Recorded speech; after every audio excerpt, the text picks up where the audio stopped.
Hi there, I'm Joshua Farnsworth. Welcome to my traditional woodworking school here in Earlysville, Virginia. One of our instructors, Bill Anderson, is going to show how to use winding sticks, particularly while he's making an 18th century jointer plane on a piece of beech wood. So I hope this is helpful to you, and enjoy the program.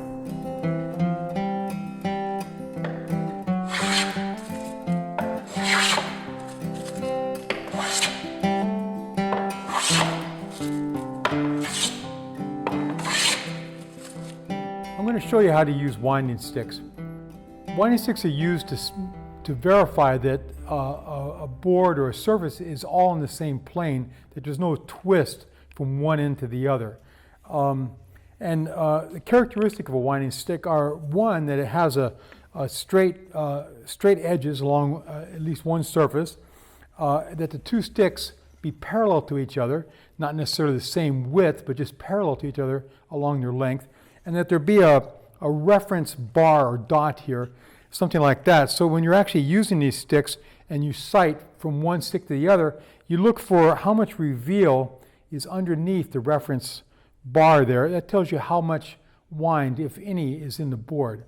So let me just go ahead and put these on this plain body here, and we can take a look at this. So it's important when you're using winding sticks to accurately place them, center them front to back on one edge of the board, and the other member centered on this so that they're balanced across each other.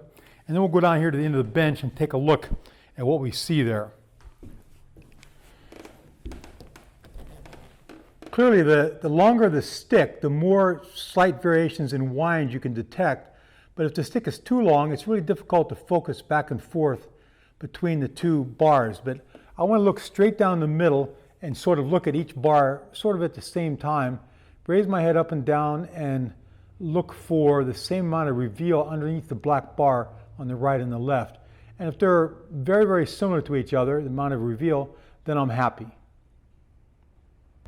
If the reveals aren't in fact the same, if one corner is high than the other corner, then, for example, if this end over here was high, that black bar was up higher than that one over there, then I would know that was the high corner on the back right corner, and conversely, the front left corner would be high, and so both those corners need to come down with judicious planing, and then I would test again with the winding sticks until I got them to reveal to be the same on both sides.